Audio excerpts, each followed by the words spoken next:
जय हिंद विद्यार्थी मित्रांनो, महाराष्ट्रात पोलीस भरतीसाठी नंबर 1 ठरलेले आपले युट्यूब चॅनल अर्थातच स्टिकर मराठी पोलीस भरती।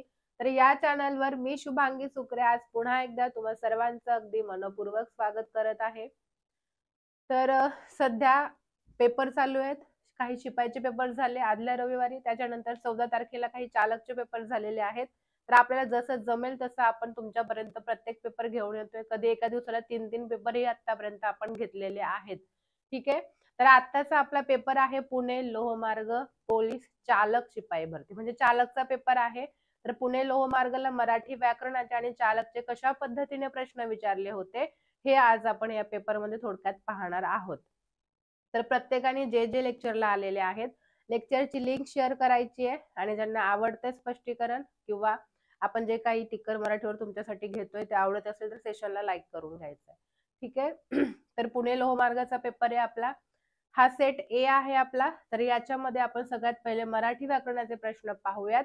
प्रश्न क्रमांक 26 पासून याच्यामध्ये सुरुवात झालेली आहे। चला पटापट, शेअर केलं नसेल शेअर करून घ्यायचंय 2 मिनिटातच। पुणे लोहमार्ग आहे म्हणजे पुण्यावरचा प्रश्न तर पाहिजेच। सगळ्यात पहिला प्रश्न काय आहे, तर अष्टविनायक गणपतींपैकी किती गणपती पुणे जिल्ह्यात आहेत?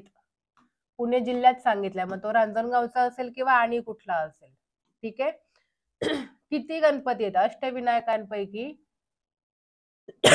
किती गणपती पुणे जिल्ह्यामध्ये आहेत? 4, 5, 6 आणि सर्व 8ही गणपती पुणे जिल्ह्यातच आहेत। तर एवढं आमचं भाग्य नाही 8च्या 8 असायला।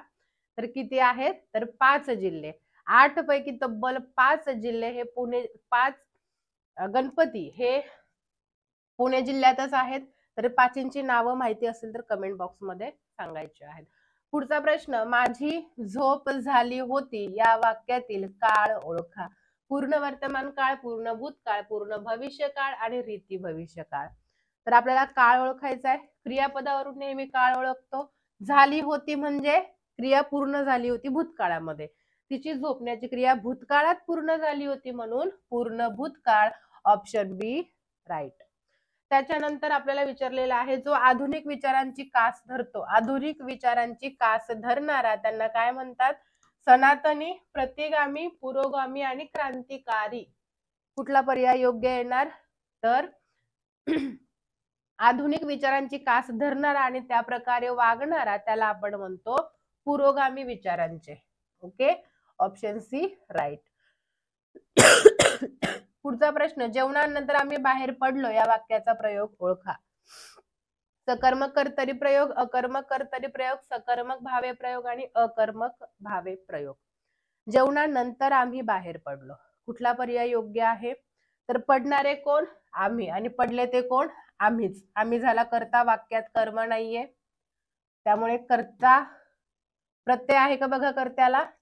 आम्ही, मीच अनेक वचन आहे, प्रत्यय नाहीये म्हणजे कर्त्याप्रमाणे क्रियापद बदलेल। मग तुम्ही बघू शकता, जेवणानंतर मी बाहेर पडले, जेवणानंतर आम्ही बाहेर पडलो, किंवा पुल्लिंगी असेल तर मी बाहेर पडलो। द्वितीय पुरुषवाचक घेतले तर जेवणानंतर ती बाहेर पडली, जेवणानंतर ते बाहेर पडले।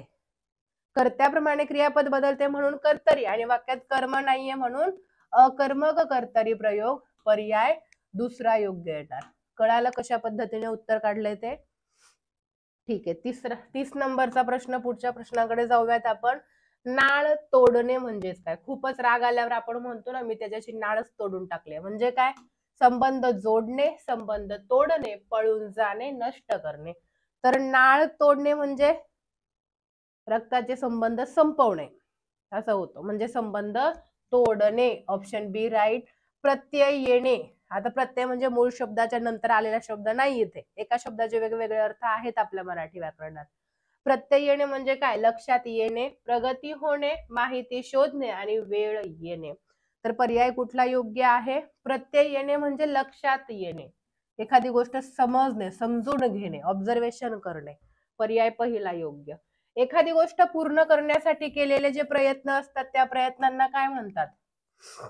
जसं तुम्हाला तुमचं स्वप्न पूर्ण करायचंय, मग त्याच्या मागे तुम्ही प्रयत्न करता ना, मग त्याला काय म्हणतात? संस्कार, साधना, स्वगत, साहस्य। ज्यांना सेशन आवडते लाईक करून घ्यायचे। महत्वपूर्ण प्रश्न चालू आहेत, हे प्रश्न रिपीट होणार 100 आणि 110%. त्याच्यामुळे सगळे एकही प्रश्न चुकला नाही पाहिजे या दृष्टिकोनाने अभ्यास करा आणि लेक्चर बघा. ठीक आहे. एखादी गोष्ट पूर्ण करण्यासाठी केलेले प्रयत्न त्याला म्हणतो साधना. तुम्ही सक्सेस झाल्यानंतर तुमची किती वर्षाची साधना होती या गोष्टीला किंमत आहे. सक्सेस नाही झाला सगळं आयुष्य पाण्यात. लक्षात घ्या. पर्याय दुसरा योग्य. पुढचा प्रश्न, वानगी या शब्दाचा समानार्थी शब्द. उदाहरण भ्रमण, यातना आणि जोम. वानगी नवीन शब्द आहे, लक्षात ठेवा. वानगी या शब्दाचा समानार्थी शब्द आहे उदाहरण. पर्याय पहिला योग्य. विजिगीषू या शब्दाचा समानार्थी शब्द म्हणून आपण आतापर्यंत पाहिलेला आहे, बरोबर ना. किंवा या शब्दाचा अर्थ इथं विचारले. विजिगीषू वृत्ती म्हणजे काय? विजयी वृत्ती, कंजूष वृत्ती, दांभिक वृत्ती आणि रुद्र वृत्ती. तर विजिगीषू आपण बघितलेला आहे की जिंकण्याची इच्छा असणारा, मग त्यालाच समान काय आहे इथे? ज्याची विजयी वृत्ती आहे. पर्याय पहिला. सुधीर शाळेत गेला यातील क्रियापदाच्या रूपावरून वाक्याचा प्रकार ओळखा. संकेतार्थी वाक्य, आज्ञार्थी वाक्य, विद्यार्थी वाक्य आणि स्वार्थी वाक्य. सुधीर शाळेत गेला. पर्याय कुठला योग्य असेल? आहे का काय याच्यामध्ये? बघा बरं. आज्ञा दिल्याचा बोध होतोय, वाविवे प्रत्यय आहे की आणि काय आहे? काहीच नाहीये. म्हणजे फक्त क्रियापदावरून आपल्याला काळाचा बोध होतोय. त्याच्यामुळे हे आहे स्वार्थी वाक्य. पर्याय डी राईट. मोनू आजारी पडला म्हणून तो शाळेत गेला नाही या वाक्याचा प्रकार ओळखा. मोनू आजारी पडला म्हणून तो शाळेत गेला नाही. बघा पहिल्या वाक्याचा परिणाम दुसऱ्या वाक्यामध्ये झालेला आहे, बरोबर. म्हणून हे काय आहे? परिणामबोधक, प्रधानत्व सूचक, उभयान्वयव्य आणि प्रधानत्व सूचक जोडलेलं वाक्य हे संयुक्त वाक्य असतं. त्यामुळे पर्याय कुठला योग्य? पर्याय तिसराच योग्य. द्वंद्व समासाचे उदाहरण कोणते? अनंत, समुद्रकाठ, पुरणपोळी आणि नेयान. द्वंद्व समास म्हणजे दिलेल्या दोन पदांपैकी दोन्ही पदे प्रधान असतात, महत्वाचे असतात. तर पर्याय कुठला योग्य येणार आहे? ने आणि आन म्हणजे नेयान. इतरेतर द्वंद्व समास. Option D right. आई सारखे दैवत साऱ्या जगतावर नाही या वाक्यातील उपमान कोणते? उपमान ओळखायचंय. उपमान म्हणजेच काय? ज्याच्या बरोबर तुलना करायची असते, गुणाने अधिक असणारी गोष्ट, बरोबर. कोण आहे गुणाने अधिक? आई सारखे दैवत साऱ्या जगतावर नाही, म्हणजे आईची तुलना कोणाशी केलेली आहे का? आई सारखे दैवत साऱ्या जगतावर नाही, तर इथं उपमान कोणता आहे? कुणाबरोबर तुलना केलेली आहे? आई सारखं दैवत म्हणजे आई सारखी आईच, नो डाऊट, अनन्वय अलंकार आहे. पण इथं काय दिलेलं आहे? आपण म्हणू आईची तुलना आई बरोबरच केली जाते, म्हणजे उपमान कोणीच नाहीये. पण आई सारखी आईच आहे का इथे? आई सारखं कोण? दैवत. म्हणजे दैवत हे उपमान घ्यावं लागेल, बरोबर. हा प्रश्न याच्या आधी ज्या जिल्ह्यात विचारलाय तिथं हेच उत्तर दिलेलं आहे आणि आपण लॉजिक लावलं तर तेच उत्तर निघेल. आई सारखं कोण दिलेलं आहे? दैवत. त्याच्यामुळे पर्याय पहिला योग्य. ठीक आहे. वाक्यावर डिपेंड आहे. आई सारखी आईच एवढंच जर असतं तर मग आई हेच उपमान आलं असतं. मेघा समतो श्याम सावळा अलंकार कोणता? समसमान सारखे प्रमाणे परिपरीस उपमा अलंकार. पुढचा प्रश्न आहे आपला. चरण म्हणताना आपण ज्या अक्षरावर थांबतो त्यास डॅश डॅश म्हणतात. गण, मात्रा, यती, वृत्त. तर वृत्तावरचा प्रश्न आहे आपला हा. चरण म्हणताना आपण ज्या अक्षरावर थांबतो, थोडा पॉज घेतो, अर्धा सेकंद का होईना थांबतो आणि त्याच्यानंतर पुढे जातो, तेव्हा त्याला काय म्हणतात? यती झाली असं म्हणतो आपण, बरोबर. यती 5व्या अक्षरावर असते, 7व्या 8व्या त्या ओळी प्रमाणे असतं. ठीक आहे. पर्याय तिसरा योग्य. पुढचा प्रश्न बघायच्या आधी प्रत्येकाने सेशन लाईक करून घ्यायचंय पटापट. हा प्रश्न बऱ्याच जिल्ह्यांमध्ये विचारला गेलाय. मराठी नवकाव्याचे प्रणेते कोणाला म्हटलं जातं? आ. रा. देशपांडे, बासी मर्ढेकर, विवा शिरवाडकर आणि बालकवी. कुठला पर्याय योग्य? मराठी नवकाव्याचे प्रणेते कोणाला म्हटलं जातं? तर बासी मर्ढेकर यांना म्हटलं जातं. ऑप्शन बी राईट. कृष्णाकाठ हे आत्मचरित्र कोणाचं आहे? यशवंतराव चव्हाण, वि. स. खांडेकर, प्र. के. अत्रे, विंदा करंदीकर. कृष्णाकाठ हे आत्मचरित्र कोणाचं आहे? यशवंतराव चव्हाण यांचं आहे. पर्याय पहिलाच योग्य. ठीक आहे. अधोमुख या शब्दाचा विरुद्धार्थी शब्द विन्मुख, ऊर्ध्वमुख, सन्मुख, दुर्मुख. ठीक आहे. अधोमुख याच्या आधी खूप वेळा आपण पाहिलेला आहे, बऱ्याच जिल्ह्यांमध्ये आपल्याला हा प्रश्न विचारून झालेला आहे. ठीक आहे. कुठलं उत्तर बरोबर असेल तर अधोमुख या शब्दाचा विरुद्धार्थी शब्द आहे ऊर्ध्वमुख. ठीक आहे. उन्मुख आतापर्यंत आपण पाहिलेलं आहे. पर्याय बी. मती या शब्दाचा समानार्थी शब्द तुझी मती काय खुंटीत झाली होती का, कुठं गेली होती तुझी मती असं म्हणतात. बरोबर. मती म्हणजेच बुद्धी. पर्याय बी योग्य. नेक्स्ट. मावशीने 2 तोळे सोने खरेदी केले या वाक्यातील अधोरेखित शब्दाची विभक्ती ओळखा. तृतीया, प्रथमा, सप्तमी, चतुर्थी. तोळे, तोळाचं तोळे झालंय फक्त. ठीक आहे. अनेक वचन झालेलं आहे, प्रत्यय कुठलाच लागलेला नाहीये, त्याच्यामुळे प्रथमा विभक्ती. पर्याय बी योग्य. तर हे होते आपले मराठी व्याकरणाचे प्रश्न. आवडलेत प्रश्न? कारण फायद्याचे आहेत, महत्वपूर्ण आहेत. सेशन शेअर करा, लाईक करा. याच्यानंतर दुसऱ्या प्रश्नाचं दुसऱ्या विषयाचं विश्लेषण होणार आहे. ठीक आहे. चलो, थँक्यू. नमस्कार विद्यार्थी मित्रांनो, आपण आता गणिताचे प्रश्न बघणार आहोत. पहिलाच प्रश्न बघा. 40695 हे अंक फक्त एकदाच वापरून तयार होणाऱ्या मोठ्यात मोठी 5 अंकी संख्या व लहानात लहान 5 अंकी संख्या यांच्या वजाबाकीतील सर्व अंकांची बेरीज किती? म्हणजे तुम्हाला हेच अंक वापरून 5 अंकी मोठी संख्या तयार करायची, लहान संख्या तयार करायची, त्यांची वजाबाकी करायची आणि जे उत्तर आलेले आहे त्या सर्व अंकांची करायची बेरीज. मग मोठा अंक घेतला, किती आहे? 9, त्यानंतर 6, त्यानंतर 5, 4, 0 वजा. आता लहानात लहान 5 अंकी, पहिला 0 घेतलं तर 4 अंकी तयार होईल, म्हणून सगळ्यात लहान अंक 4, नंतर घेतला 0, नंतर 5, मग 6 आणि मग 9. आता यांची करा वजाबाकी. 10 तून 9 गेला, 1 उरला. 15 तून 6 गेले, 9 उरले.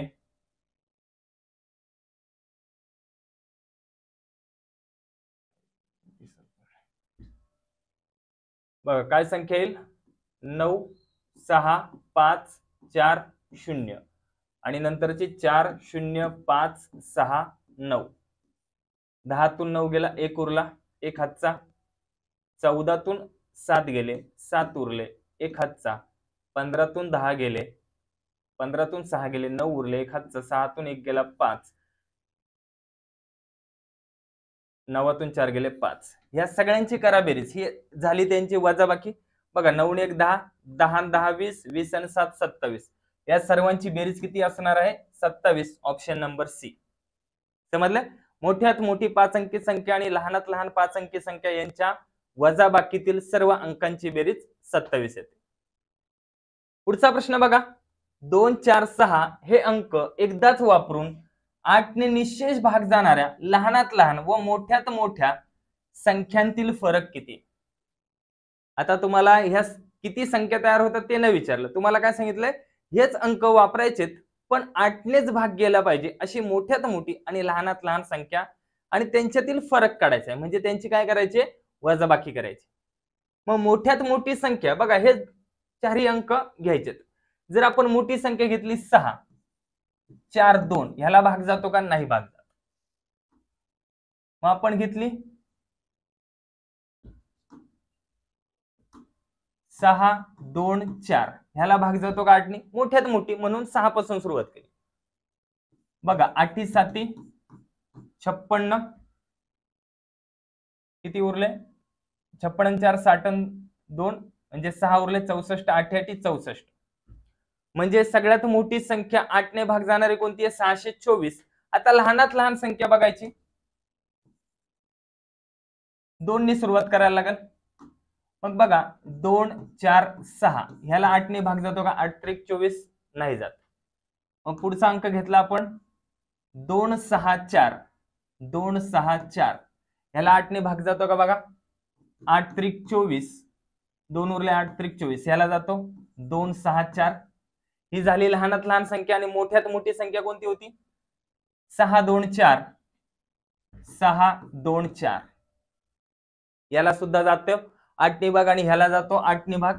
मग आपल्याला ह्या दोघांची करायची वजाबाकी, कारण त्यांनी काय विचारलंय, त्यांच्यातला फरक किती. मग वजाबाकी करा. 4तून 4 गेले 0, 12तून 6 गेले 6, एक हातचा, 6तून 3 गेले 3, म्हणजे त्यांची वजाबाकी किती असणार आहे? 360. कळलं? Option number D. चला पुढचा प्रश्न बघा. एका दुकानदाराकडे एकाच प्रकारच्या 20 15 25 बाटल्या मावतील अशी खोकी आहेत. म्हणजे एका खोक्यामध्ये कमीत कमी 20 किंवा 15 किंवा 25 अशा बाटल्या मावतील असे त्यांच्याकडे खोके आहेत. कोणतेही प्रकारचे खोके पूर्णपणे बाटल्यांनी भरण्यासाठी कमीत कमी किती बाटल्या लागतील? कमीत कमी शब्द आला तर तुम्हाला काढायची लसावी. मग 15 20 25 यांची काढायला लसावी. किती येणार लसावी? बघा 15 20 25. तिघांनाही भाग जाणार संख्येने भाग द्या. 5 त्रिक 15, 5 चोक 20, 5 5 25. पुढे भाग जात नाही, सगळ्यांचा करा गुणाकार. 5 त्रिक 15, 5 चोक 20, 15 गुणिले 20 किती येणार? 300. म्हणजे एका खोक्यात 300 बाटल्या मावतील. कळलं? ऑप्शन नंबर येणार डी. क्लिअर? थोडस फास्ट होणार आहे. कळलं का? हे आपण फक्त विश्लेषण देतोय, पूर्णपणे विश्लेषण तुम्हाला नंतर भेटणारच आहे. ठीक आहे. चला पुढचा प्रश्न बघूयात.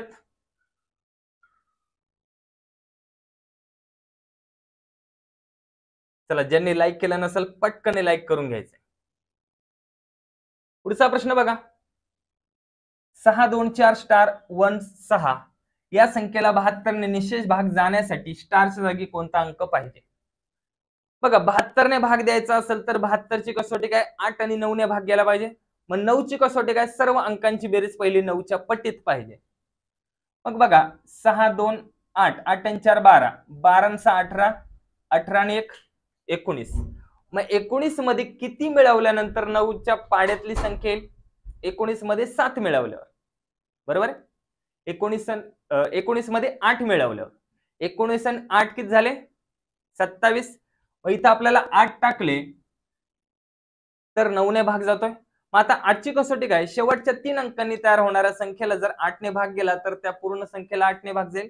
मग आता बघा 8चे म्हणजे शेवटचे 3 अंक 8 1 6. आता 8 1 6 ला सुद्धा 8 ने भाग जातो. 8 1 8, 8 2 6, 8 2 16.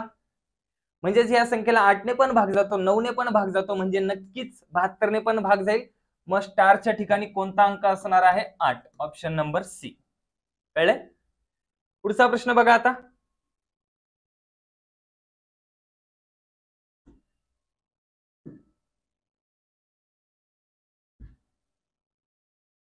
(676 भागिले 10 भागिले 52 बरोबर m) तर m वर्ग बरोबर किती? आता इथं तुम्हाला बघितलं समजलं असेल m वर्ग पाहिजे म्हणजे कोणत्या तरी संख्येचा वर्ग असणार. ऑप्शन मध्ये तुम्ही बघितलं तर वर्ग संख्या फक्त एकच दिसते, 1.69. बघा कसं सोडवायचं त्याला कोण बघत नाही, फक्त बरोबर उत्तर किती लवकरात लवकर काढतो हे बघतात. कळलं? 676 भागिले 10 केलं किती येणार? 67.6. 10 म्हणजेच एक घर सोडून पॉइंट. मग भागिले किती आहे? अजून 52. मग 52 ने भाग द्यायचा, ह्याचा पॉइंट काढला, इथे येणार 0. आता बघा 13 ने भाग दिला, 13 चोक 52 0, 13 पंचे 65, 2 उरले 13 दुने 26, 4 ने भाग दिला 4 10 40, 13 चोक 52. बघा 13 भागिले 10 म्हणजेच किती येणार? एक घर सोडून पॉइंट 1.3. कळलं? मग 1.3 म्हणजेच 13, 13चा वर्ग 169, एक घर सोडून पॉइंट आहे. मग वर्ग करताना 2 घर सोडून पॉइंट म्हणजेच काय येणार? Option number D. क्लिअर? पुढचा प्रश्न बघा. पुढील पैकी वर्ग संख्या कोणती? वर्ग संख्या कोणती नाही ते आपण सांगू शकतो. ज्या संख्यांच्या शेवटचे अंक 2 3 7 8 अंक असतील तर ती संख्या कधीच वर्ग संख्या नसते. मग बघा इथं 7 आहे, इथं ठीक आहे. आता बघा 5 पण 5 शेवटी जर 5 असेल तर त्याला जोड 2 पाहिजेच, म्हणजे ही सुद्धा नाही या दोन नाही. आता शून्याचं सुद्धा एकतर शून्य 2च्या पटीत पाहिजे, मग एकतर 2 असतील किंवा 4 असतील किंवा 6 असतील, पण इथं 3 शून्य दिसतात म्हणजे ही सुद्धा वर्ग संख्या नाही. मग 5476 ही वर्ग संख्या आहे. कोणत्या संख्येचा वर्ग आहे तर 74चा वर्ग आहे. पाहिजे तर करून बघा. ठीक आहे. पुढचा प्रश्न बघा आता. 4 गुणिले 6 गुणिले 8 गुणिले 10 अधिक 16. सगळ्यात पहिले कंस सोडवतो. कंसामध्ये गुणाकार आहे, सगळ्यांचा गुणाकार करायला लागेल. 6 चोक 24, 8 10 80.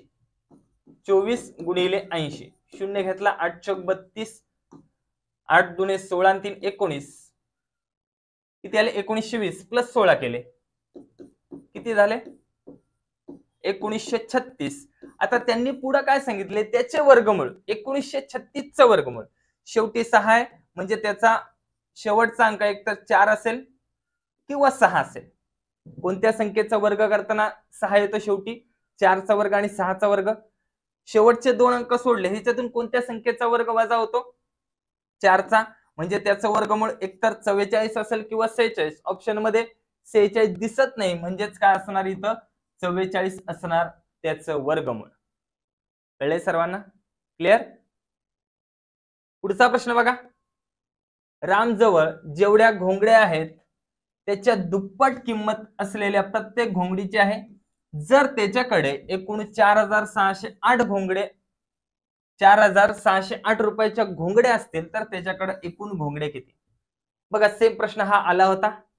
सेम त्याच पद्धतीने तुम्हाला काय सांगितलेलं मी जेवढ्या घोंगड्या आहेत त्याच्या घोंगड्यांच्या जेवढ्या घोंगड्यांची संख्या आहे त्याच्या संख्येच्या दुपटीने किंमत आहे.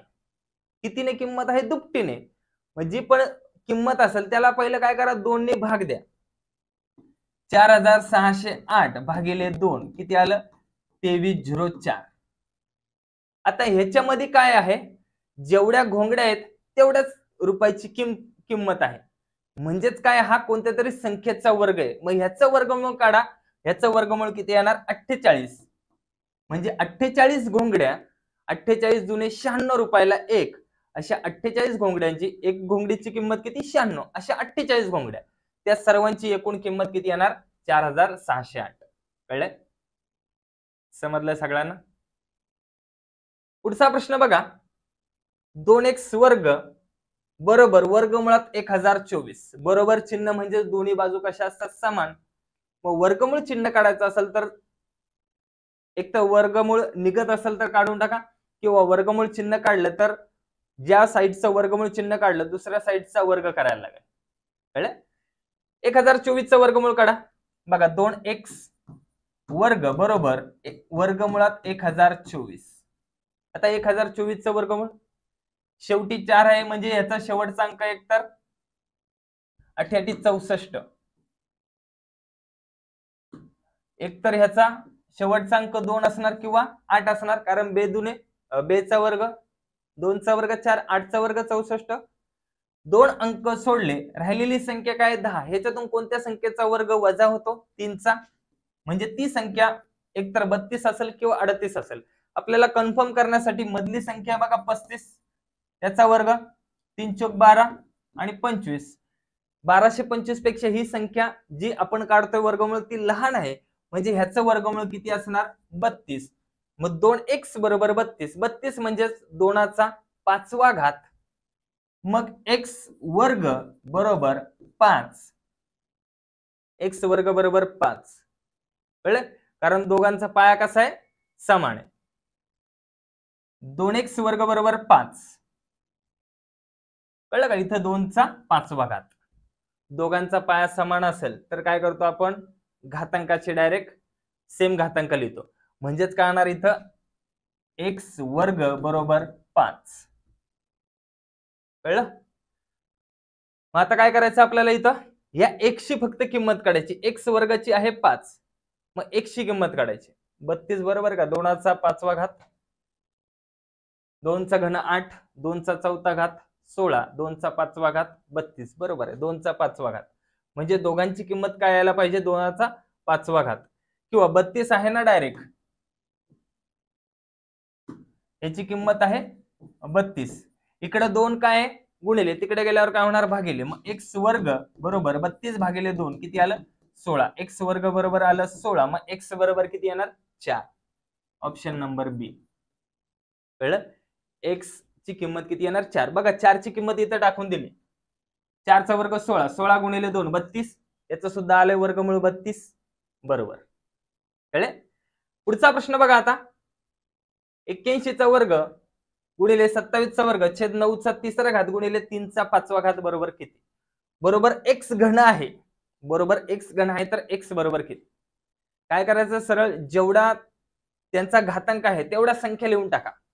बघा 81 चा वर्ग लिहा 81 गुणिले 81 गुणिले 27 चा वर्ग लिहा 27 गुणिले 27, छेदस्थानी आहे 9 चा घन लिहा 9 गुणिले 9 गुणिले 9, 3 चा 5वा घात 3 लिहा 5 वेळा 2 3 4 5.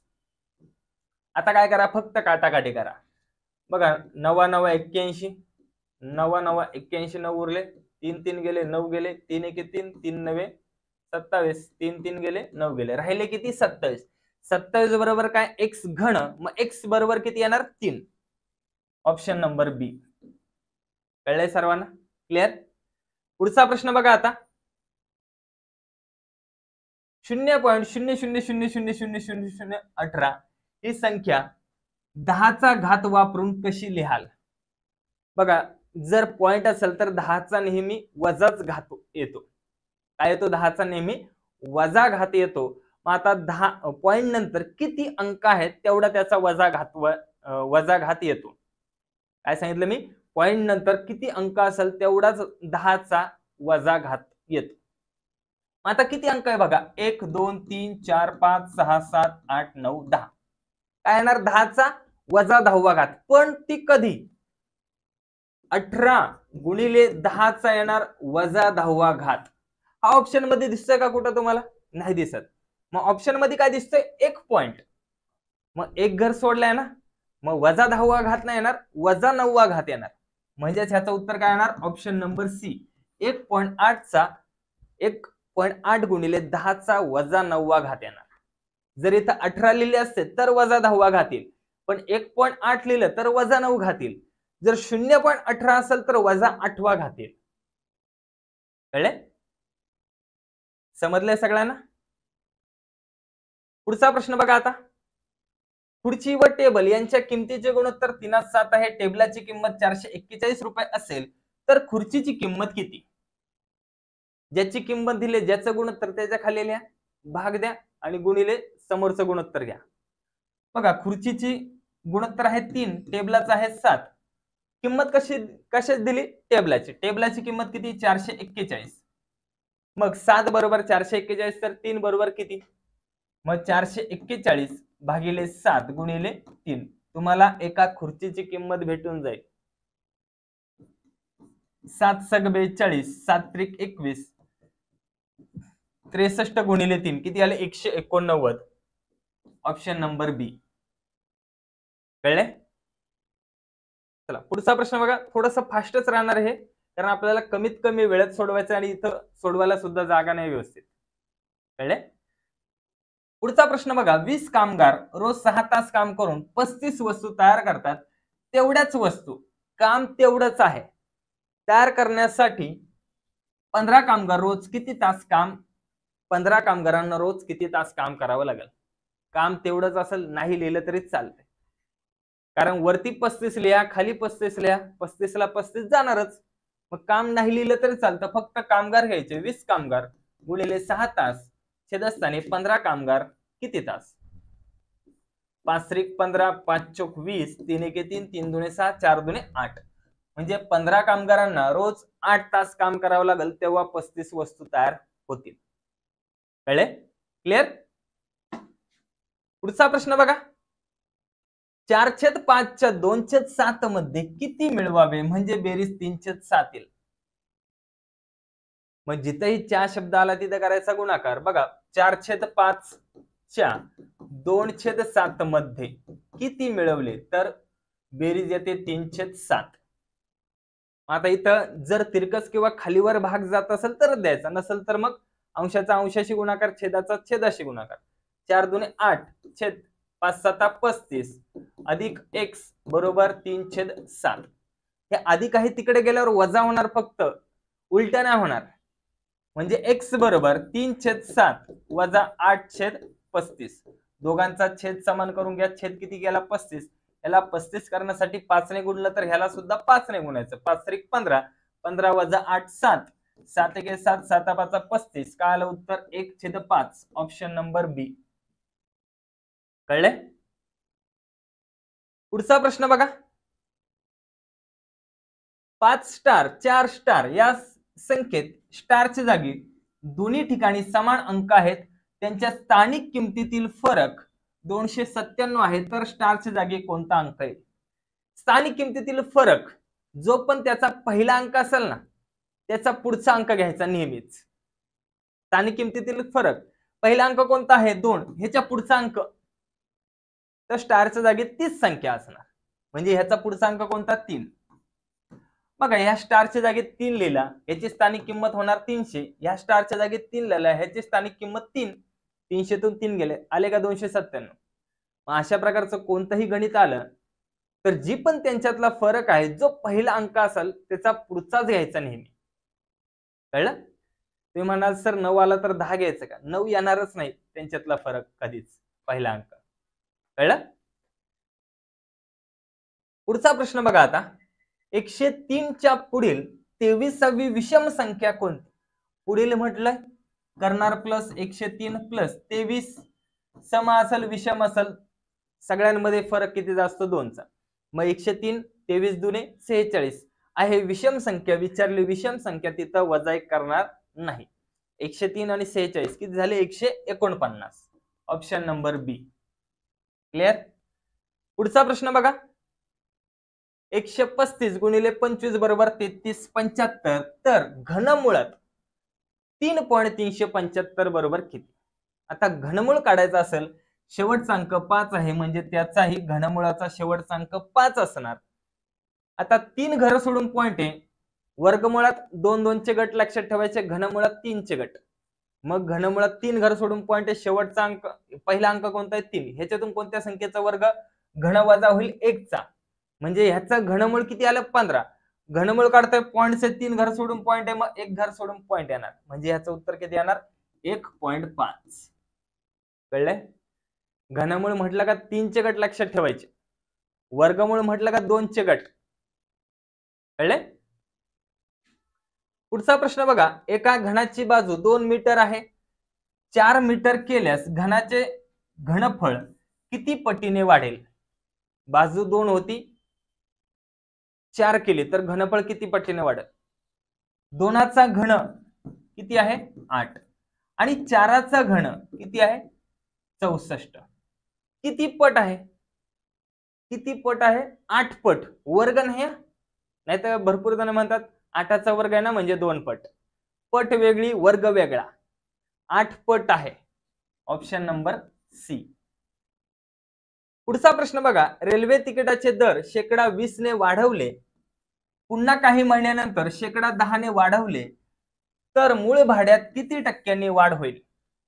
पहिले होते 100, 20 ने वाढवले किती झाले 120. त्यानंतर परत 10 ने वाढवले, 120 चे 10 किती आलं 12. मग 120 आणि 12 किती झाले 132. पहिलं होतं 100, आता झाले 132, म्हणजेच 32% काय झालेले इथं वाढ झालेली आहे. पुढचा प्रश्न बघा. तांबे व जस्त या संमिश्राने 5 किलो वजनाचा धातूचा एक गोळा तयार केला, जर त्या गोळ्यामध्ये 35.5% जस्त असेल तर त्या गोळ्यामध्ये किती ग्रॅम तांबे असेल? बघा, 2च धातू आहेत त्याच्यामध्ये, तांबे आणि जस्त. जस्ताचं प्रमाण दिले 35.5, तांब्याचं प्रमाण किती असणार? 100 मधून 35.5 गेले, राहिले किती 64.5. तो धातूचा गोळा किती किलोचा आहे? 5 किलोचा, म्हणजेच किती असणार 5000 ग्रॅम. मग ह्याचे काढायचे 64.5 ग्रॅम. 64.5% काढायचे. कळलं? एवढा टक्के असणार तो. मग ह्याचा पॉइंट काढला, इथं 0 देऊन टाकला, 1 2 3 0 गेले, 1 2 3 0 गेले, फक्त गुणाकार करा. 5 × 5 = 25, 2 हातचे 5 चोक 20 आणि 2 22, 5 सक 30 आणि 2 32, म्हणजेच 3225 ग्रॅम असणार. 3225 पूर्णपणे. जर इथं किलो मध्ये विचारलं असतं तर आला असतं 3.225 किलोग्रॅम. कळलं? इथं ग्रॅम मध्ये विचारले. इथं जर विचारलं असतं किती किलोग्रॅम तर आला असतं 3.225 किलोग्रॅम. पण ग्रॅम किती येणार? 3225. कळले सर्वांना? क्लिअर? चला, आवडला असेल पटकन लाईक करून टाकायचंय फास्ट मध्ये. पुढचा प्रश्न बघा आता. हा थोडा मोठाच प्रश्न आहे.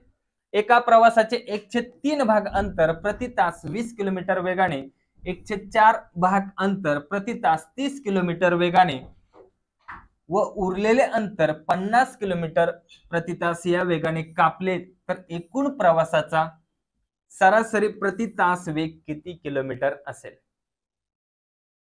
बघा, ह्याचं थोडस विश्लेषण मोठंच होणार आहे, तरी मी तुम्हाला थोडक्यामध्ये सांगतो. तुम्हाला एकूण अंतर किती आहे माहिती नाहीये, मग त्यांचा जो वेग आहे त्यांचाच काढा लसावी. वेग किती आहे? 20, 30, 50 यांचा लसावी काढा. किती येणार लसावी? बघा, 20, 30, 50. 10 दुने 10 त्रिक 30, 10 पाचे 50, 5 त्रिक 15, 15 दुने 30, 30 गुणिले 10 300. म्हणजे एकूण अंतर असणार 300 किलोमीटर. त्या एकूण अंतराचे 1/3 भाग पहिला कापला 20 किलोमीटर या वेगाने.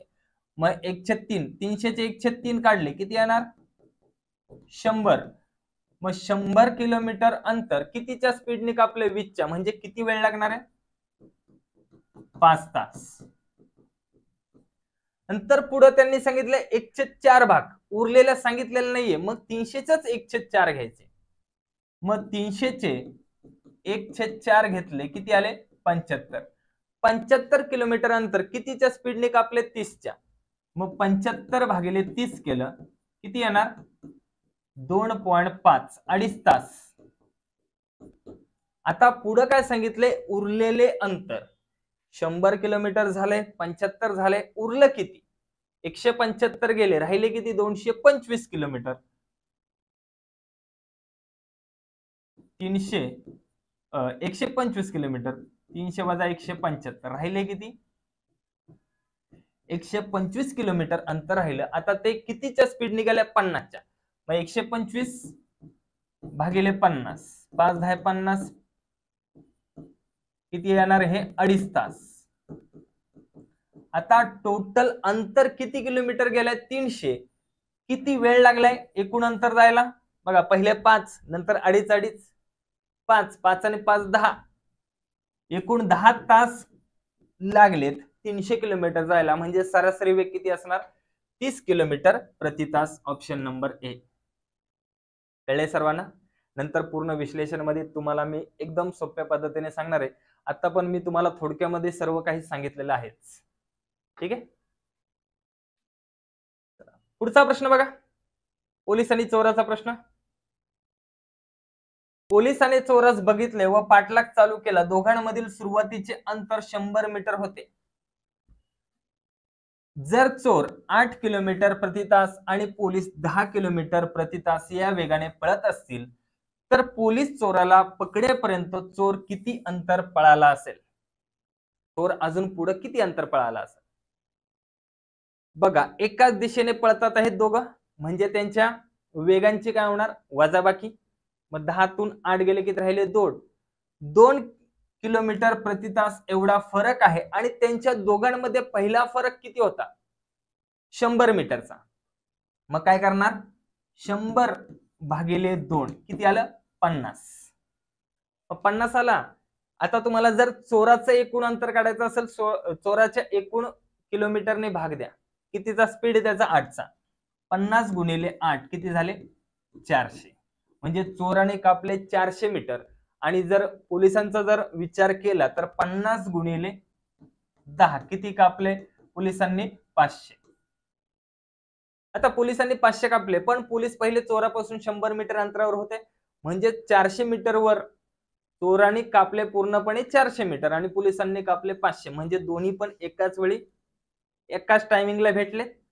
म्हणजे इथं जर चोराचं अंतर विचारलं तर किती येणार 400 आणि पोलिसाचं अंतर विचारलं एकूण तर किती येणार 500. इथं काय विचारले, चोराला पकडेपर्यंत चोर किती अंतर पळाला, म्हणजे पूर्ण अंतर. त्यांनी सांगितलं नाही 100 मीटर सोडून किती अंतर पळालंय, त्याने पूर्ण किती अंतर पळाला विचारलं तर येणार 400. कळलं? ऑप्शन नंबर बी. जर त्यांनी असं विचारलं असतं, पोलिसांनी सुरुवात केल्यानंतर तो चोर किती अंतर पळाला, तर येणार मग 400 वजा 100 300. कळलं? पुढचा प्रश्न बघा. 320 चे 70% प्लस 240 चे 45% बरोबर किती? टक्के काढायची, बेरीज करायची. बघा 320 चे 70%, 2 शून्य कट, 7 दुने 14, 7 त्रिक 21 आणि 1 22, किती आले 224 प्लस 240 चे 45%, 240 चे 45%, टक्के म्हणजेच काय भागिले 100, शून्य गेला शून्य गेला, 5 दुने 10, 5 9 45, किती आले इथं 12, 12 9 अष्टोदर्श. मग यांची बेरीज आहे, बेरीज करा. 8 आणि 4 12, 1 हातचा 3, 332 येणार या दोघांची बेरीज. Option number A. कळलं? पुढचा प्रश्न बघा आता. 2 चा x घात बरोबर घनमुळात 32 तर x बरोबर किती? बघा 2 चा x घात बरोबर घनमुळात 32 आहे. आता कोणत्या संख्येचं घनमूळ आहे का 32 नाहीये. आपल्याला घनमूळ जर काढता येत असेल तर सरळ काढलं असतं, जर काढता येत नसेल तर त्याचं घनमूळ चिन्ह काढायचं. मग ह्याचं घनमूळ चिन्ह काढलं तर समोरच्या जो बाजूचा जो पण संख्या आहे त्याचा घातांक तेवढा पट होणार. म्हणजेच काय होणार, इकडं 2 चा 3x घात बरोबर इकडे येणार फक्त 32. याचं घनमूळ काढलं, इकडे ह्याला घन देऊन टाकला. आता 2 चा 32 म्हणजे 2 चा 5वा घात, मग 2 चा 3x बरोबर 2 चा 5वा घात. दोघांच्या मध्ये बरोबर चिन्ह आहे, दोघांचा पाया समान असेल तर पाया कॅन्सल होऊन फक्त घातांकाचा विचार करायचा. मग 3x बरोबर 5, मग x बरोबर काय येणार 5/3. मग x ची किंमत काय येणार इथं 5/3. Option number D. समजलं सगळ्यांना? क्लिअर? थोडं फास्टच होते हे, नंतर आपण विश्लेषण मध्ये पूर्ण डिटेल मध्ये सांगणारच. ठीक आहे? चला शेवटचा प्रश्न आहे, घातांकाचाच प्रश्न आहे. 8 चा 2.4 घात गुणिले 2 चा 3.7 घात भागिले 16 चा 1.3 घात बरोबर 2 चा कितवा घात. म्हणजे आपल्याला जे पण काढायचं उत्तर त्याचा पाया 2च ठेवायचा आहे, हा प्रयत्न करायचा. म्हणजे बघा 8 म्हणजेच काय 2 चा घन, मग 2 चा घन कंसाचा 2.4 घात गुणिले 2 चा 3.7 घात भागिले 16 म्हणजे 2 चा 4था घात, याचा गुणिले कंसाचा 1.3 घात. कंस म्हणजेच काय गुणिले. मग आता गुणाकार करून घ्या. बघा 24 त्रिक 72 म्हणजे 7.2 घात गुणिले 2 चा 3.7 घात भागिले 14 त्रिक 42 म्हणजेच काय 4.2 घात. दोघांचा पाया समान आहे, मध्ये गुणिले चिन्ह आहे, घातांकाची होणार बेरीज, भागिले असेल तर घातांकाची काय होते वजाबाकी. पहिला बेरीज करा. 9 7 आणि 2 9, 7 आणि 3 10, एक घर सोडून पॉईंट काय येणार 2 चा 10.9 घात भागिले 2 चा 4.2 घात. दोघांचा पाया समान आहे, मध्ये भागिले चिन्ह म्हणजे घातांकाची होणार वजाबाकी.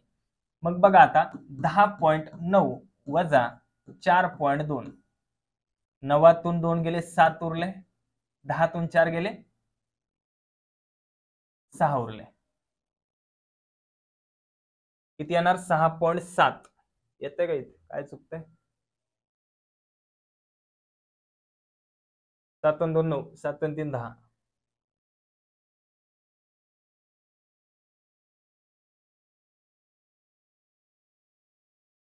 .7 यायला पाहिजे. इथं काय यायला पाहिजे 6.7. इथं 5.7 दिले ना, 6.7 यायला पाहिजे. ठीक आहे. बाकी रिजनिंगचे जीकेचे प्रश्न झालेच असतील. ठीक आहे. चला मग आज आपले गणिताचे प्रश्न एवढेच होते. प्रश्न सगळे संपलेले आहेत. चला बाय बाय, टेक केअर. सर्वांना wish you all the best. नमस्कार विद्यार्थी मित्रांनो, आता नुकतीच होऊन गेलेली पुणे लोहमार्ग लेखी परीक्षा चालक पोलीस शिपाई परीक्षा जी आहे, हे जे तुम्हाला मागे दिसतंय, यामध्ये आपले सामान्य ज्ञानाचे जे प्रश्न आले होते, त्या सामान्य ज्ञानाचे प्रश्न आणि त्याची उत्तर आता आपण इथे पाहणार आहोत. सुरू करूया आपण. इथे तुम्हाला दिसतंय पुणे लोहमार्ग लेखी परीक्षा. बघा, पहिलाच प्रश्न आपला आहे, महाराष्ट्राच्या विधानसभेत एकूण आमदार किती?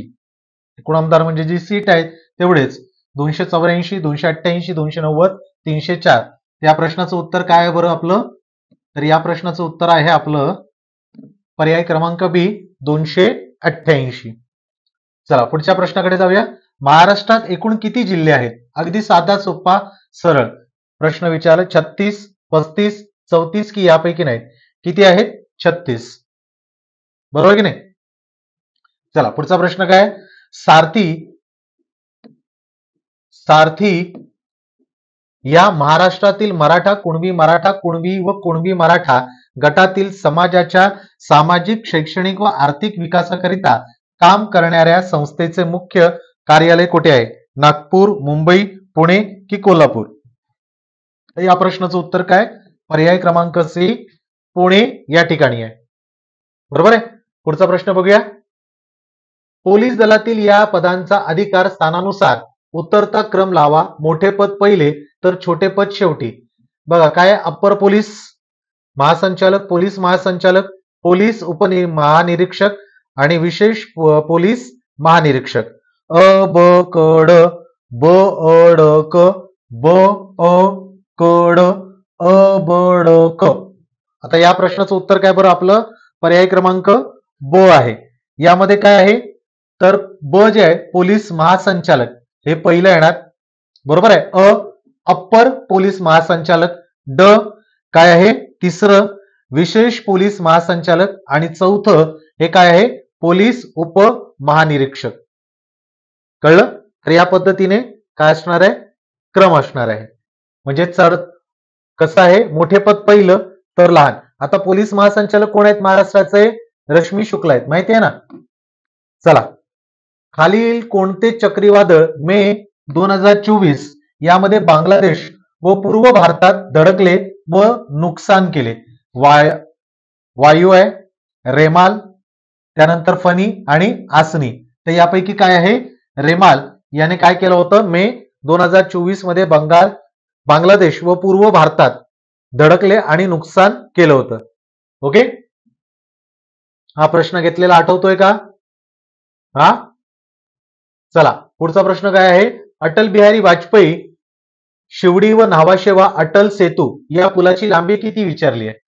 पहिला आहे 22.7 किलोमीटर, 21.8 किलोमीटर, 22.5 किलोमीटर ते 21.7 किलोमीटर. तर या प्रश्नाचं उत्तर काय आहे?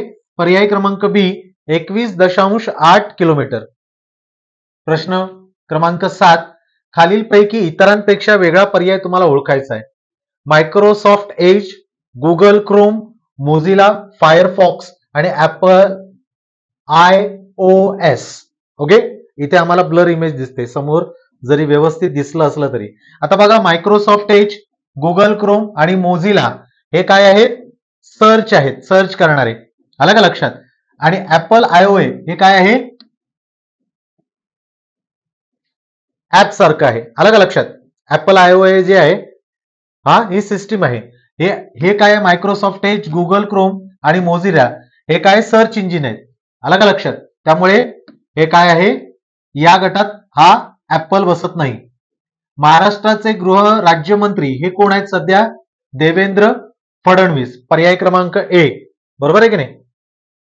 9वा प्रश्न आहे, शिवाजी महाराजांच्या अष्टप्रधान मंडळापैकी खालीलपैकी कोणते पद परराष्ट्र मंत्री म्हणून काम बघायचे? पंत सुमंत, मंत्री वाकनीस, पंत सचिव, पंत अमात्य. तर या प्रश्नाचं उत्तर काय? पंत सुमंत. आलं का लक्षात? हे काय या प्रश्नाचं उत्तर आहे. त्यानंतर आहे 10वा, संभाजी महाराजांचा जन्म कोणत्या किल्ल्यावर झाला? पुरंदर, राजगड, रायगड, सिंहगड. त्या प्रश्नाचं उत्तर काय? पर्याय क्रमांक ए, पुरंदर या किल्ल्यावर झालेला आहे. राजश्री शाहू महाराज यांनी कोल्हापूर येथे शाहू मिल ही कधी स्थापन केलेली आहे? 1904, 1905, 1906 की 1908 साली? तर कधी केलेली आहे? 1906 साली. पर्याय क्रमांक सी, राजश्री शाहू महाराज यांनी कोल्हापूर येथे शाहू मिलची स्थापना केलेली आहे. पुढचा प्रश्न काय विचारलाय? 12वा. यापैकी कोणता ग्रंथ डॉक्टर बाबासाहेब आंबेडकरांनी लिहिलेला नाही? High caste Hindu woman, the problem of rupee, thoughts on Pakistan, annihilation of caste. आता बघा, problem of rupees, annihilation of caste, annihilation of caste, thoughts on Pakistan हे सगळं बी, डी आणि सी लिहिलेलं आहे. हाय कास्ट हिंदू वुमन हे लिहिलेलं नाही. त्यामुळे आपलं उत्तर काय? पर्याय क्रमांक ए. ओके, चला पुढचा प्रश्न काय आहे? जागतिक योग दिवस विचारलाय. बरेच वेळेला आपण घेतलेला आहे प्रश्न. हा कधी आहे? 8 जून, 15 जून, 18 जून की 21 जून? कधी बरं? 21 जूनला. पर्याय क्रमांक डी. आणि यावेळेला कुठे झाला? श्रीनगरला. पुढचा प्रश्न 14वा. सरदार उधम सिंग याने जालियनवाला बाग हत्याकांडाचा बदला घेण्यासाठी कोणाची हत्या केली? मायकल ओडवायर, जनरल डायर, विल्यम हंटर, जेम्स स्कॉट. तर या प्रश्नाचं उत्तर काय? मायकल ओडवायर याची हत्या केली होती. चला प्रश्न क्रमांक कुठला आहे? 15वा. खालीलपैकी भाताची कोणती जात संकरित नाही? इंद्रायणी, जया, हंसा, हिरामोती. आता बघा, माझ्या मते तरी या प्रश्नाचं उत्तर डी हे आहे, हिरामोती. आता तुम्ही कमेंट्स मध्ये सांगायचं की नक्की यापैकी कोणता आहे. महाराष्ट्राचे राज्य फुलपाखरू विचारलेलं आहे. नीलवंत, जलवंत, दमयंती की यापैकी नाही? ब्ल्यू मॉर्मॉन यालाच काय म्हणतात? नीलवंत. त्यामुळे या प्रश्नाचं उत्तर काय? पर्याय क्रमांक ए. मिहान हा महाप्रकल्प महाराष्ट्रात कोठे आकारास येत आहे? छत्रपती संभाजीनगर, नाशिक, ठाणे, नागपूर. मिहान हा कुठे आहे? नागपूर या ठिकाणी. काय आहे? पर्याय क्रमांक काय आहे? डी. ओके, चला पुढचा प्रश्न आहे प्रश्न क्रमांक 18. या प्रश्नाचं काय आहे? कशाबा जाधव यांनी 1952 साली कुठल्या ऑलिम्पिक स्पर्धेत म्हणजे कुस्तीत रौप्य पदक मिळवले? Melbourne, Helsinki, Rome, Munich. तर या प्रश्नाचं उत्तर काय? पर्याय क्रमांक बी, हेल्सिंकी या ठिकाणी मिळवलेलं आहे. 19वा प्रश्न. भारतीय हवाई दलाने गगनशक्ती 2024 हा युद्ध सराव कुठे घेतला? बघा, हा प्रश्न मी घेतलेला किती वेळेला? ज्या वेळेला युद्ध सराव असतात किंवा ज्या वेळेला कुठलीही DRDO ची टेस्ट म्हणा, इस्रोची असेल किंवा एखादा लष्कराबद्दलचा प्रश्न असेल, त्यावेळेला हे सतत घेतलेला आहे. गगनशक्ती हे कुठे झालं होतं? जयपूर, पोखरण, जोधपूर, अजमेर. तर कुठे झालेलं आहे? पोखरण या ठिकाणी. पर्याय क्रमांक दुसरा ब. बरोबर आहे की नाही? हा बघा, हाही प्रश्न आपण घेतला होता. अंगारा A5 हे अवकाश रॉकेट कोणत्या देशाने विकसित केलं? कोणी केलेलं आहे? रशिया, युक्रेन, चीन, जपान. अंगारा A5 हे रशियाने केलेलं आहे. आणि हे कधी केलं होतं? 12 एप्रिल या दिवशी हे उपग्रह काय केलं होतं? प्रक्षेपित केलं होतं. याचं कारण असं होतं की 12 एप्रिल 1961 या दिवशी युरी गागरिन हा अंतराळात गेला होता आणि हा पहिला मनुष्य जो अंतराळात गेला. आणि त्याच दिवशी 12 एप्रिलला इंटरनॅशनल स्पेस डे साजरा केला जातो. म्हणून अंगारा 5 हे रशियाने 12 एप्रिलला प्रक्षेपित केलेलं. पुढचा प्रश्न आहे. बंगालची फाळणी कोणी रद्द केली? Lord Curzon, Lord Minto, Lord Hardinge, Lord Chelmsford. तर काय बरं या प्रश्नाचं? कर्झनने 1905 मध्ये घोषित केली होती आणि लॉर्ड हार्डिंगने ही रद्द केली. पण तसं बघायला गेलं तर जॉर्ज पंचम हे त्याचं उत्तर आहे. लॉर्ड हार्डिंग दुसरा असं इथे असायला हवं होतं. महाराष्ट्र पोलिसांनी नागरिकांना वेगवान मदत मिळावी म्हणून कोणती योजना आणली आहे? डायल 100, डायल 112, डायल 108 की डायल 130? त्या प्रश्नाचं उत्तर काय आहे? पर्याय क्रमांक बी, डायल 112. 23वा प्रश्न आहे, महाराष्ट्राच्या पहिल्या महिला मुख्य सचिव कोण? बघा, जातानाच त्यावेळेला सांगितलं होतं, ज्यावेळेला आपण मॅरेथॉन घेतलं की हा प्रश्न येणार, त्याला 5 स्टार काढले होते. तुम्ही पाहू शकता व्हिडिओमध्ये. श्रीमती रश्मी शुक्ला हे आपल्या पोलीस महासंचालक आहेत. श्रीमती सुजाता सौनिक, श्रीमती आभा शुक्ला, श्रीमती अर्चना त्यागी. त्या प्रश्नाचं उत्तर काय? पर्याय क्रमांक बी, श्रीमती सुजाता सौनिक. पुढे विचारलंय, स्को व्हॅली कुठे आहे? लडाख, अरुणाचल प्रदेश, उत्तराखंड, सिक्कीम. त्या प्रश्नाचं उत्तर काय? स्को व्हॅली लडाख या ठिकाणी आहे. पर्याय क्रमांक ए. नागपूर शहर कोणत्या नदीवर वसलेलं आहे? नाग, इरई, नर्मदा, तवा. त्या प्रश्नाचं उत्तर काय? कोणत्या? नाग या नदीवर आहे. पर्याय क्रमांक ए. अष्टविनायक गणपतीपैकी किती गणपती पुणे जिल्ह्यात आहेत? 4, 5, 6 की काय आहे? सर्व 8ही. त्या प्रश्नाचं उत्तर काय आहे? पर्याय क्रमांक बी, 5. ओके, किती आहेत? एकूण 5 आहेत. तर मित्रांनो, क्रमांक 1 पासून पाहिले 26 प्रश्न हे आपले काय आले होते? पुणे लोहमार्ग जे चालक आहेत या परीक्षेमध्ये आले होते. पोलीस जी परीक्षा झाली, पोलीस शिपाई, या परीक्षेमध्ये आपले 26 प्रश्न आले होते. बरोबर आहे? तर हे आपले काय होते? प्रश्न होते. आपण इथेच थांबूया. तुम्ही चेक करा की तुमची उत्तरं कशी आहेत. ओके, चला बाय, टेक केअर, जय हिंद. सुरुवात करूयात आपल्या पुणे लोहमार्ग चालकच्या बुद्धिमत्ताच्या प्रश्नांना.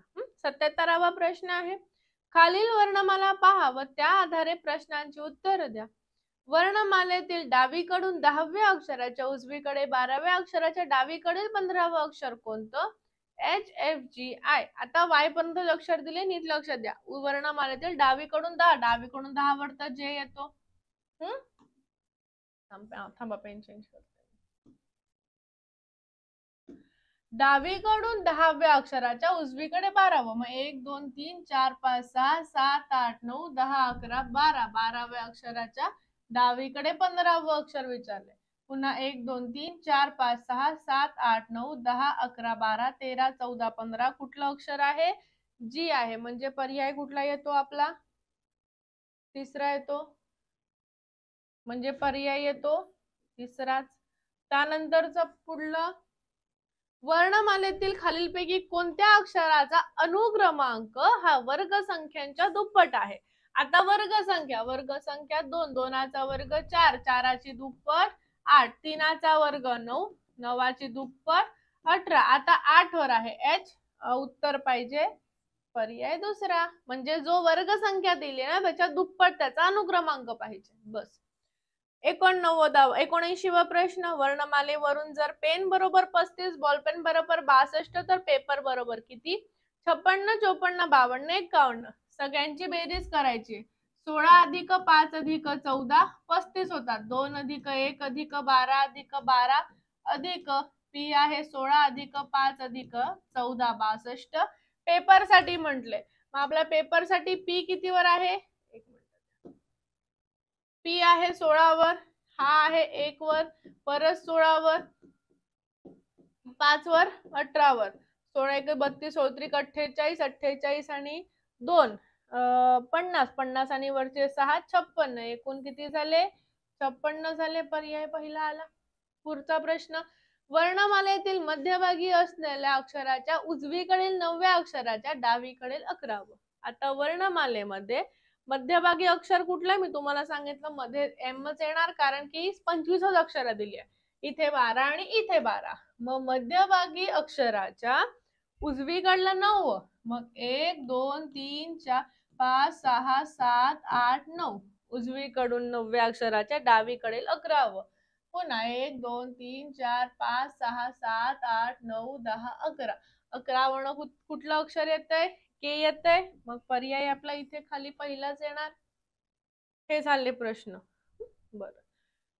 एका सांकेतिक भाषेत कोट हा शब्द 3 15 21 असा आणि हाईड हा शब्द 19 9 45 असा लिहिला जातो, तर त्याच भाषेत हेड हा शब्द कसा लिहिला जाईल? आता एच या शब्दासाठी त्यांनी आपल्याला 19 दिलेला आहे. ई तर 5 वर आहे, ए 1 वर आहे, डी 4 वर आहे. उत्तर काय पाहिजे? 19 5 14. पर्याय पाहिजे आपला तिसरा. त्यानंतरचा पुढचा प्रश्न सांकेतिक भाषेचा, मानस बरोबर त्रिकोण चौकोन वर्तुळ परीस बरोबर आपल्याला चिन्ह दिलेत, पवन बरोबर दिलेत, तर समान हा शब्द कसा लिहिला जाईल? आता स साठी तर आपल्याला त्रिकोण दिलेला आहे, मा या शब्दासाठी आपल्याला नाही, स या शब्दासाठी वर्तुळ दिलाय, मा या शब्दासाठी त्रिकोण दिलाय, आणि आता न या शब्दासाठी काय दिलंय आपल्याला? चौकोन दिलाय. आपल्याला उत्तर काय पाहिजे? वर्तुळ, त्रिकोण, चौकोन वर्ण पर्याय तिसराच पाहिजे. त्यानंतरचा पुढचा 83वा प्रश्न पुन्हा काय दिसतोय आपल्याला? सांकेतिक भाषेचाच दिसतोय. सन, गण आणि पेन साठी दिलंय, तर पुणेसाठी शोधायचं आहे. मग आता बघा, यू कॉमन आहे, इथे यू हा शब्द आहे, इथे यू हा वर्ण आहे. 1 2 3 1 2 3 मध्ये कॉमन काय आहे? तर बरं अजून एन. बरं एन बघू आधी. एन इथे आहे, एन इथे आहे, एन इथे आहे. या तिघांमध्ये कॉमन काय आहे? त्रिकोण. म्हणजे एन या शब्दासाठी कॉमन आला त्रिकोण. मग यू या शब्दासाठी कॉमन आला तो वाय. पी आणि ई फक्त इथेच आहे, यामध्ये हे दोन चिन्ह आहे, एक म्हणजे हे असं आणि दुसरं आहे शंकरपाळ्याची आकृती. आता ह्या चारही आकृती असणार पहा कुठे आहे. पहिली गोष्ट आपल्याला चौकोन नकोय, त्याच्यानंतर वर्तुळ नकोय, चौकोन नकोय. उत्तर काय येणार? म्हणजे फक्त पर्याय तिसराच येणार. त्यानंतर 84व्या प्रश्नाचा मला संबंध काही सापडलेला नाहीये. सोबतच्या आकृतीमध्ये प्रश्नचिन्हाच्या ठिकाणी कोणती संख्या येते? 167, 184, 210 आणि 152 मध्ये आन्सरकीमध्ये उत्तर दिलं आहे 184. तुम्हाला जर याचं स्पष्टीकरण किंवा लॉजिक लागलं तर मला कृपया कमेंट सेक्शन मध्ये सांगा, म्हणजे मी इतरांपर्यंत त्या गोष्टी शेअर करते. मला जमलेला नाही. पुढला 85वा प्रश्न. सवितापेक्षा वनिता 732 दिवसांनी मोठी आहे. वनिता मोठी आहे, काय सांगितलं? सवितापेक्षा वनिता मोठी. जी मोठी आहे आपण तिला वर लिहितो, जी लहान आहे तिला खाली लिहितो. वनिताचा जन्म मार्च 2005 मध्ये झाला. सविताचा जन्म रविवारी झाला असल्यास वनिताचा जन्मवार कोणता? या दोघींमध्ये कितीचा गॅप आहे? 732 चा. 732 ला 7 ने भागा, बाकी येते 4. मागे चाललोय, रविवारच्या मागे 4 वार म्हणजेच पुढे 3 वार, सोमवार, मंगळवार आणि बुधवार. म्हणजे वनिताचा जन्मवार कुठला आला? बुधवार आला आणि पर्याय तिसराच आलाय आपला. त्यानंतर 25 मुलांच्या रांगेत उमेशचा डावीकडनं 18वा, महेशचा उजवीकडनं 16वा क्रमांक आहे. दोघांच्या दरम्यान मुलं किती? 9, 7, 2, 8. आता सगळ्यात पहिले 18 आणि 16 34 जण, पण रांगेत 25 जण आहेत. 34 मधनं 25 गेले, उरले 9. पण या 9 मध्ये उमेश आणि महेश दोघांना कट करायचं, आले 7. हे 7 जण काय आहेत? त्या दोघांच्या बरोबर मध्ये बसले असतील, म्हणजे पर्याय क्रमांक आपला दुसरा येणार. त्यानंतरचा पुढचा 88वा प्रश्न थोडासा वेगळा आहे, पाहूयात. 2 वाजल्यापासून 6 वाजेपर्यंत मिनिट कट व तास कटा यांच्यात किती वेळा 30 अंश मापाचा कोन होईल? 4 वेळा, 8 वेळा, 6 वेळा, 10 वेळा. आता 90 अंशाचा कोन हा एका तासामध्ये 2 वेळा होतो, तर आपण पाहूयात 30 अंश मापाचा कोन हा 2 वाजल्यापासून 6 वाजेपर्यंत टोटल 8 वेळा होणार, पर्याय दुसरा येणार. त्यानंतरचा 90वा. करणचा मुलगा हा सुमनच्या मुलीचा आतेभाऊ आहे, तर सुमनचे करणच्या पत्नीशी काय नातं आहे? वहिनी, नणंद, बहीण आणि जाऊ. करणचा मुलगा हा सुमनच्या मुलीचा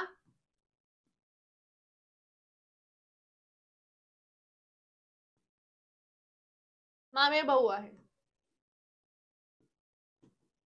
तर सुमनच्या करणच्या पत्नीशी नातं काय? म्हणजे सुमन ही करणच्या पत्नीची कोण झाली?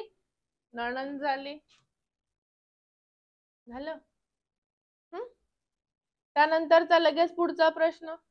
2014 वर्षीचा नाताळ गुरुवारी आला होता, तर 2016चा बालिका दिन कोणत्या दिवशी आला? मंगळवार, शनिवार, रविवार, सोमवार. नाताळ कधी असतो? 25 डिसेंबर. मग 25 डिसेंबर 2014 ला वार होता गुरुवार. 25 डिसेंबर 2014 पासून 25 डिसेंबर 2015 पर्यंत वार 1 ने पुढे जाणार, शुक्रवार येणार. आणि बालिका दिन असतो आपला 3 जानेवारीला, 3 जानेवारी 2016चा. आता डिसेंबर 26, 27, 28, 29, 30, 31, डिसेंबरचे 6, जानेवारीचे 3, टोटल 9. 9 ला 7 ने भागलं, बाकी येते 2, म्हणून शुक्रवारच्या पुढे 2 वार, शनिवार आणि रविवार हे आहे आपलं उत्तर. आता इथे ऑप्शन मध्ये पर्याय तिसरा येणार. आणि आता मधले प्रश्न गायब आहेत. कोणाकडे याचा पेपर असेल तर पुन्हा आपल्या ऑफिशियल नंबरवर पाठवून ठेवा 8233007373 वर. आणि याचा शेवटचा प्रश्न घेते मी डायरेक्ट. आयताची परिमिती, वर्तुळाचं प्रश्नचिन्ह, व्यास, परिघ, क्षेत्रफळ, घनफळ. आयताची परिमिती, वर्तुळाचे परिघ, पर्याय क्रमांक आहे आपला दुसरा. याच्यानंतर चालकच्या प्रश्न आपण पाहणार आहोत. जेवढे प्रश्न मला सापडले त्यानुसार 5 प्रश्न माझ्या मते चालकचे आहेत. मध्ये जे आता 92 पासून ते 98 पर्यंत प्रश्न जे नाही सापडले ते कदाचित बुद्धिमत्ताचे असू शकतील. पेपर असेल, कोणी जर दिला असेल, कोणाचा पेपर झाला असेल तर तुम्ही प्लीज ऑफिस नंबरवर पाठवा, जेणेकरून मी परत एकदा रेकॉर्ड करून तुम्हाला सांगेन. ठीक आहे. 46वा प्रश्न. केंद्रीय मोटार नियमानुसार किती वर्षांनी वाहनांची पुनर्नोंदणी करणे आवश्यक आहे? 15, 12, 16 आणि 18. वाहनांची पुनर्नोंदणी ही 15 वर्षानंतर आवश्यक असते. 47वा. एक्सप्रेस वे ला जोडणाऱ्या आणि एक्सप्रेस वे पासून निघणाऱ्या रस्त्यास काय संबोधलं जातं? साइड लेन, स्लिप रोड, ऍडजॉइनिंग रोड आणि सर्व्हिस रोड. काय म्हणतात त्याला? सर्व्हिस रोड म्हणतात. मोटार वाहन कायद्यान्वये किती वर्षापेक्षा कमी वयाची व्यक्ती सार्वजनिक ठिकाणी गिअर असलेले वाहन चालवू शकत नाही? 16, 18, 21 वयाची अट नाही. गिअर असलेले वाहन 18 पेक्षा कमी व्यक्ती चालवू शकत नाही. मोटार वाहन कायदा 1988 मध्ये कोणत्या अनुसूचित रस्त्याचे चिन्ह दर्शवले आहेत? प्रश्न काहीतरी गडबड वाटतोय. तिसरी, पहिली, दुसरी, चौथी, पण माझ्या मते पहिली आहे, पर्याय दुसरा. आणि शेवटचा प्रश्न याचा. वाहनातून होणाऱ्या वायू प्रदूषणाला आळा घालण्यासाठी भारतात BS6 प्रणाली किंवा मानके कधीपासून लागू करण्यात आली? 2020, 2019, 2018, 2023. BS6 हे कधीपासून लागू झाले? 2020 पासून. ठीक आहे. तर बुद्धिमत्ताचे प्रश्न आणि चालकचे जेवढे प्रश्न होते तेवढे मी घेतलेले आहेत. आवडलं असेल सेशनला लाईक करून घ्यायचंय आणि कमेंट मध्ये सांगायचे कोणता जिल्हा घ्यायचा. ठीक आहे. थांबूयात. All the best. थँक्यू.